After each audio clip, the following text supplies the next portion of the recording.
Beijing, China has been gradually and stealthily invading its tiny neighbor Bhutan for years now, reveals new research findings. A paper published by journal Foreign Policy stated that China has built an entire town, replete with roads, a power plant, 2 CPP buildings, a communications base, military and police outposts and a warehouse, almost 8 kilometers into Bhutan, reported the Australian news site news.com.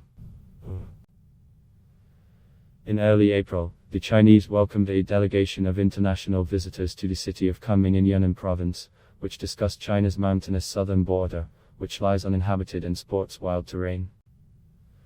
With a population of just, compared to China's 1.4 billion, there is little Bhutan can do, but watch as Beijing takes large gulps of its territory, the research paper states.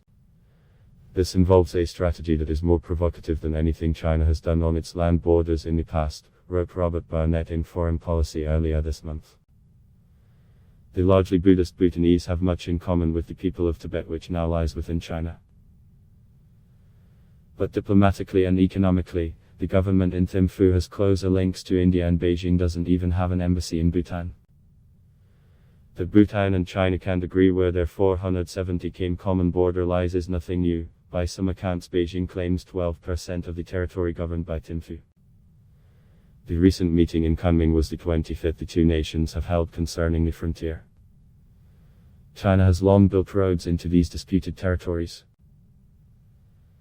But building a whole town within the internationally recognized territory of another nation, even if that territory is disputed, is striking, reported news.com.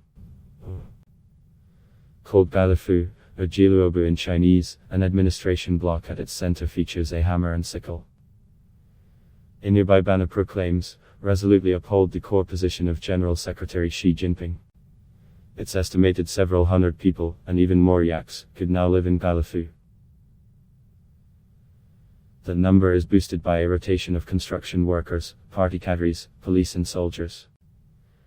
There is little that Bhutan can do, said Barnett, given China would know it's clearly violating a 1998 agreement to leave the disputed areas be, reported news.com. To the frustration of Bhutan, China's territorial claims keep growing. Galifu, for instance, is well within Bhutan according to some official Chinese maps from the 1980s. Also, Bhutan is adamant that the dispute in the country's east, where Beijing now claims land in the Sakting Wildlife Reserve, is a new one. It's never been raised by China before. Sakting does not even border China, reported news.com. It does, however, border the Indian northeastern state of Arunachal Pradesh, which Beijing also claims as its own. Observers say that's another sign it's not really about Bhutan at all. China's real target appears to be India. Stealthily but steadily, Beijing is reportedly building whole towns across internationally recognized borders in a new and dangerous global power play.